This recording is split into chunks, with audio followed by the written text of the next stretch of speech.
सबको नमस्कार।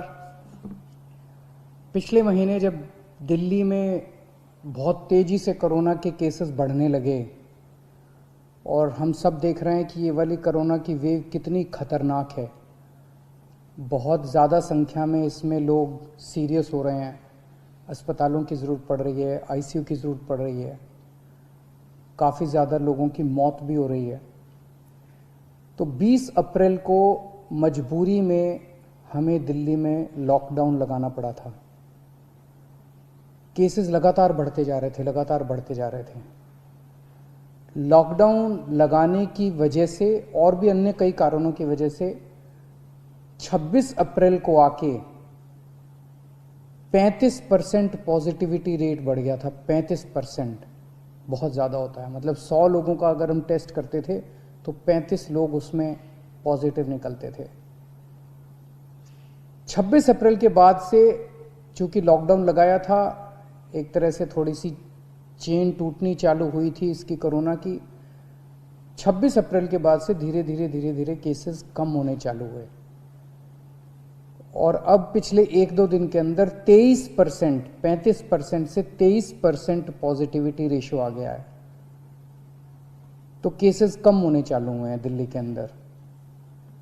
इसमें आप सब लोगों का बहुत ज़्यादा सहयोग रहा। दिल्ली के लोगों ने जम के सहयोग किया। आप लोगों ने लॉकडाउन का पूरी तरह से पालन किया और ये हम सब लोगों की, अपने परिवार की ज़िंदगी और उनके स्वास्थ्य की बात है। हम किसी पे, कोई भी किसी पे एहसान नहीं करा, हम सब के अपने लोगों के स्वास्थ्य की और ज़िंदगी की बात है। इस लॉकडाउन के पीरियड को हमने संसाधन, हेल्थ इंफ्रास्ट्रक्चर को और मजबूत करने के लिए इस्तेमाल किया।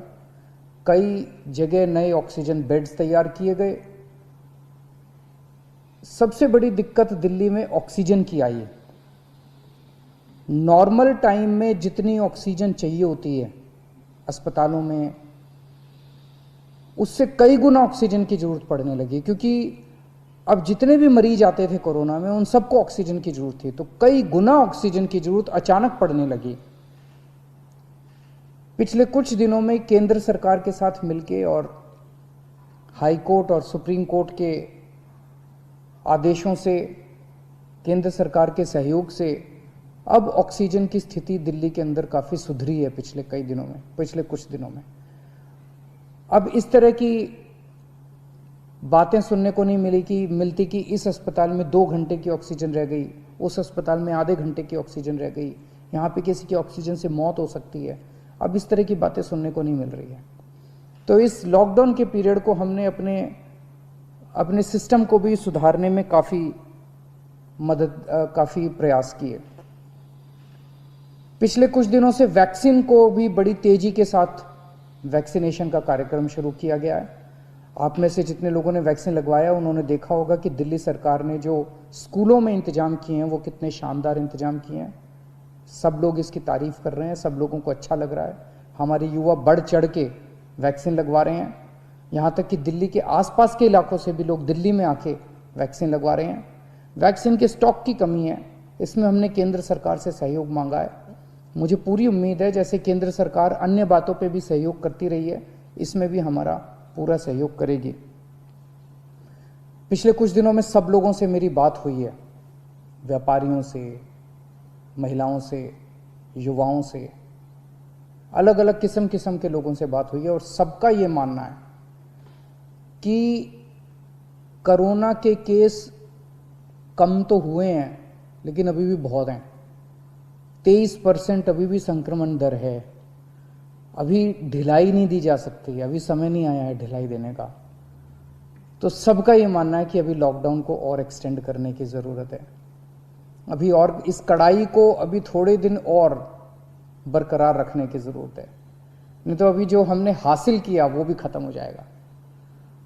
और जैसा मैंने कहा कि ये इतना मुश्किल दौर है, ये वाली वेव इतनी ख़तरनाक है, इतने लोगों की मौत हो रही है, तो जान है तो जहान है। अगर ज़िंदगी बचेगी तो बाद में और बहुत कुछ कर लेंगे ज़िंदगी में। सबसे पहले इस टाइम ज़िंदगी बचाना है। तो इसीलिए सरकार ने आप सब लोगों के फीडबैक के आधार पे, आप सब लोगों की इसके आधार पे मजबूरीवश अभी 1 हफ्ते का लॉकडाउन और बढ़ाया जा रहा है। कल सुबह 5 बजे ये लॉकडाउन ख़त्म होना था, लेकिन अब ये अगले सोमवार को 5 बजे तक के, सुबह 5 बजे तक के लिए बढ़ाया जा रहा है और इस बार थोड़ा सा और सख्त किया जा रहा है। कल से दिल्ली के अंदर मेट्रो भी चलना बंद हो जाएंगी। हमारी कोशिश है कि जितना ज़्यादा इसको लॉकडाउन को सख्त किया जाएगा उतना तेज़ी से हम सब लोग कोरोना पे काबू पा पाएंगे। मेरी आप सबसे निवेदन है, जिस तरह से अभी तक आप लोगों ने सरकार का साथ दिया, जिस तरह से अभी तक आप लोगों ने पूरा लॉकडाउन का पालन किया, इसी तरह से आने वाले समय में भी आप सब लोग लॉकडाउन का पालन करेंगे।